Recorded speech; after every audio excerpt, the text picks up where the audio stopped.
Hey, good morning, everybody. I want to introduce you to Dwayne. Dwayne is the voice, the primary person you'll see behind the channel, Dry Creek Wrangler School. Every now and then there are some other folks on there that will join in, but for the most part, it's Dwayne. And Dwayne seems like a really cool dude. And Dwayne, to me, seems like a very respectable and influential father figure to so many just by reading through the comments on Dwayne's videos. And I don't think that Dwayne bothers making these videos for the financial gain that comes from it, especially given how he had mentioned before how the channel started. And it was initially designed to teach people, young men, about horsemanship, I believe is the term. And then it just grew. He's now crossed over 1 million subscribers, so he's probably got his gold play button.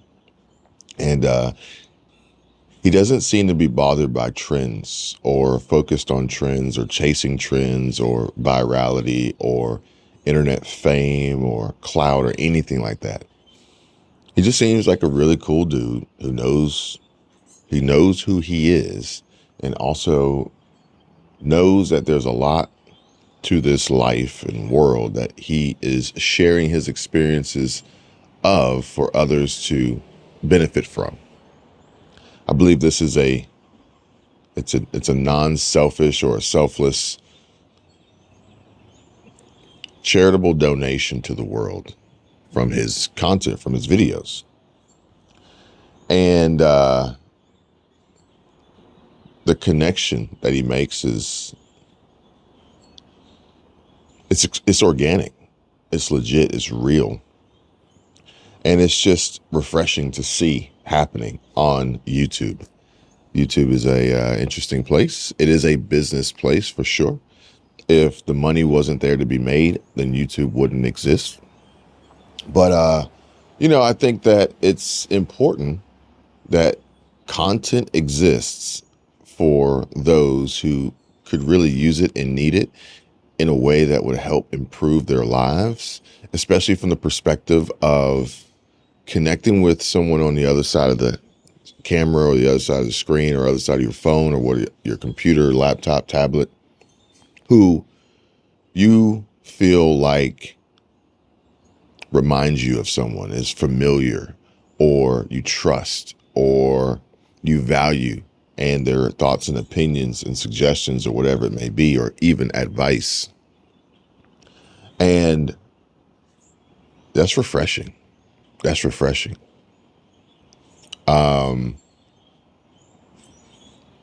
What is the goal? What is the purpose of being on YouTube? What is the purpose of creating the content? And if it's to make money, that's fine. Identify that and understand that. But then you got to realize, well, how? It's like, why would you go to work? Why would you get a job? Why would you start your own company, your own business? It's to make money, obviously. Now, how are you going to do that? And how are you going to feel about yourself at the end of the day after you've made this money or didn't make this money? Because there's nothing worse. I don't know which one would be worse, making a lot of money doing something that you don't value and you actually feel bad about, or doing something that you don't value and you feel bad about and not making the money from it. Now, in this particular situation, in this instance, this number just kind of popped into my head. And I think that this number is actually going to be pretty low. It's going to be pretty low because I think that this video that Dwayne has created is going to continue to get views and grow. But I don't know. I highly doubt that Dwayne went into this for that purpose. Granted, by doing this, Dwayne's reach continues to build, and his he continues to be introduced to new viewers, fans, subscribers, possibly. And I have to say that I'm very pleased that I can see that this is possible and how others are receiving it, verbally expressing their gratitude in the comment section. Comment section is very telling. Comment section, there's a vibe in the comment section that there's no metric, there's no analytics tool that could really provide that to you. You have to go and see it for yourself. And that is if the comment section hasn't been modified or adjusted or manipulated to present a certain vibe. But you can kind of figure it out if you watch and you're like, this is legit. And there's not a lot of legit content out there that's getting pushed, I think. Now, granted, for me, I've been working on reprogramming my avatar as the way that's how YouTube views me as a viewer. I've been working on that, trying to reprogram it so that I see more of the content like Dwayne's. I see more of the content that is informative and educational and inspirational and motivational for others out there who could use this and however they're going to use it in life. I think Dwayne, maybe nobody, I mean, I'm not saying nobody, but maybe Dwayne in this instance on this video is not necessarily about how to cook breakfast, but it's more about, you know, how to communicate or how to help other people, specifically maybe other men, or a variety of things that aren't necessarily the sole focus of this video, or at least even the main reason why Dwayne pressed record to begin with. And you don't know what that's going to be. But I think that if your goal from the start is to do good in this world, then it'll happen. If your goal from the start is not to do good in this world, then it will happen too. Now, why is this breakfast so expensive? It's just some eggs and some Jimmy Dean sausage and some butter from what I saw so far. You know, this is probably a $10 or $12 breakfast if you go out to First Watch or some other breakfast place, another Broken Egg or Waffle House even maybe. But at home, it's going to be even less expensive because, you know, you're not paying the premium to go out to a restaurant. But the reason why it's so expensive is, or at least the number is so high for now, which is going to climb, is because it's from the perspective of how much this breakfast is going to earn. And, you know, I came across a video this morning and I read the comment, and it was about how YouTube, the video itself was about how YouTube was the starting point. You know, YouTube was the gateway, which would then allow you to branch out, network, and grow. I believe that. And one of the comments said, you know, I've been wanting to start a YouTube channel for the longest, but that's a hard one for me. That's a tough one for me. And this one in itself was even harder to accept because it said, I've been wanting to start a YouTube channel for the longest, but it just seems like so much work. It seems like a lot to do. And I'm paraphrasing here. I don't have the comment in front of me. I'm thinking to myself, how do you know how hard something is or how much work it is if you haven't even tried? The comment then goes on to say, I've been focusing on Instagram and IG. And I'm like, well, now I'm really perplexed because if you're spending time on a social media platform and investing in it, then you may have some idea of how much work it takes. Why are you not trying to do that on YouTube? Granted, Instagram could be just a photo or a short reel. I get it. YouTube, however, could be the same. YouTube doesn't have to be a massive production. It really doesn't. I do enjoy putting together like big videos and like editing and making them fun and exciting and all that stuff, but you don't have to. I mean, I could show you endless supply of creators who don't and they're doing just fine. But if you never try, then you'll never succeed. But I guess in theory, you'll never fail either, depending on how you want to look at it. I wouldn't say that trying on YouTube, I wouldn't say that any possible way of trying on YouTube could produce a failure.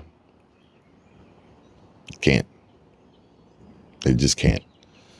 We'll get into that later if you guys want to talk about it, but I don't think it could produce a failure. It would be like trying to train for the Olympics. I don't think it could produce a failure because at the end of the day, no matter what, you've made an improvement. You've learned something. You've done something. And even if you bring home silver, it's not a failure. Bronze, hell, just make it to the Olympics. It can't be a failure, in my opinion. But with Dwayne, I think that this video is going to do really well in regard to views.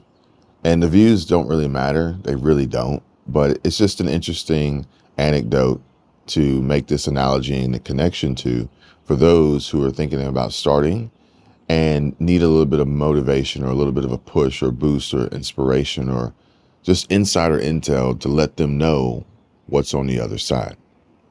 And I don't want to use the term faith, but I would think that there has to be some percentage of faith based on starting a YouTube channel for the benefit of financial, monetary earnings, revenue, and profit. You guys may have seen yesterday on the video I put up, I showed you guys Patrick, and Patrick's gotten his channel started, and Patrick is off to the races. I already knew that he was going to do good from the start because Patrick, he's got it. But I think everybody's got it. Everybody's got their thing. And especially if your thing is part of the current trend, and Patrick falls in that trend right now. So it's a great opportunity. And, Patrick's looking to earn some income, pay down some debts. Patrick was once a millionaire, multimillionaire. Now he's not. And, he's been through bankruptcy and he owes some people some money. And he comes to me after we've talked about this for probably 2 years. And he comes to me, he says, Kevin, ask Michelle too. He says, can you guys help me? We're actually supposed to meet with him tonight, him and his wife, Mary, and they may be on the Squirrel Tribe 2.0 live stream. So make sure you check it out. But it's as simple as that, folks. And if you can identify a trend or at least a topic of interest that will automatically connect you with an audience, then again, like I said, you're off to the races. So this breakfast that Dwayne is preparing on video is right now, based on how many views, worth roughly about $900. And that's on the low side. That's on the low side, folks. That's me making a generalization and an assumption that the revenue per melee or RPM is going to be in the $3 range. And I have a good reason for that. But that's at the least. If it's in the $6 range, then we'll say it's an $1,800 breakfast. And the amount of time that it took anybody, but in this particular situation, Dwayne, to prepare this breakfast, upload the video, put a title and thumbnail on it, and then click save and publish and send, he could potentially earn anywhere from $900 or more. And the reason why it's even more is because this video will then create additional views per session. And these are the back-end analytics that I talk about that no one ever really looks at. But these additional views per session from one video bring in more views on other videos. And more views on other videos mean more money. Not to mention the ability to connect with the viewer through the description and the pinned comment of different links. Dwayne possibly even has a store with merchandise available, and so on and so on and so on. It goes on and on and on. And it will continue to go up as well, because I think that this video will probably reach 1 million views. So at 1 million views, at, you know, the $3 range in RPM, now you're looking at the $3,000 breakfast, or the $6,000 breakfast if it goes to $6 RPM. And honestly, the lowest RPM right now is probably $1.50, $2. And you got to work really hard to get that low. You really got to work hard to make that little bit of money. But I've also seen RPMs going up past 20 bucks. So that's a big deal. That's a huge deal. And if you can get substantial views and RPM in the $20+ range, you will make a lot of money. But also, odds are, if you're getting a lot of views with an extremely high RPM, your audience is so engaged that they're clicking on every link that you have, and you are going to be you'll be wealthy, you'll be rich, you'll be a millionaire if you keep it up. But it really only comes from a genuine and authentic, organic connection and providing value to the viewer, which then dictates the type of viewer, and in essence, what I was talking about earlier, the avatar on how YouTube views you. YouTube places folks in these sections based on their viewing habits and their engagement history and other demographics and metrics that they use. And they want to know how valuable you are to them. And the more valuable you are to them, the more valuable you'll be to certain content creators and certain types of content, which brings in the most money, which then in turn pays those creators the most money. It's not just about views. It's not just about subscribers. It's not just about any one specific particular component, because they're all parts to a whole. And again, YouTube is that starting point that will launch your career, your brand, your business into so many different directions. I actually saved a screenshot yesterday of 11 tips that I'll show you guys. I need to make a video about these because these tips are huge. And these tips are from someone who's making, I think he's on track to do 7 million this year. I think is what he said. I think he's on track to do over $700,000 a month. And he literally breaks it down step by step for anybody who's interested. But again, there aren't very many people super interested, because it'll come back to, well, I want to, but it seems like a lot of work. But I got to tell you guys right now, you can only say whether or not it's a lot of work if you've actually tried. And if you don't try, then there's nothing wrong with that. But also realize that you'll never get what you see. You'll never get what you want. You'll never get what they're telling you is possible if you never try for yourself. There's nothing wrong with being a consumer on the platform and being a viewer, but there's also nothing wrong with trying and making an attempt and being a creator and getting your piece that is available to you here through a variety of different ways. I'm not saying I know it all, but I am saying that I know a lot, and I've been through a lot, and I've helped a lot of people. I work with a lot of people. And for anybody who's interested in going down this road and this path of getting started, building, growing, expanding, revamping, rebranding in attempts of connecting with an audience in an organic and admirable way, while increasing their earnings and revenue and profit and all financial components involved, then by all means, feel free, reach out. My information is in the description down below. I may see you guys again later today on this channel or another. Until then, you guys take care, be safe, give the video a thumbs up, subscribe if you'd like to, and you guys take care, be safe. See you soon. Bye. I can tell you my problems, meditating my silence, but I keep pushing my pen, rotating my stylus. Brokenness feeling like sin, now no breath, low dollar. Used to be left on red, now all the girls go holler. Now all the girls go follow. All the fake friends gon' pop.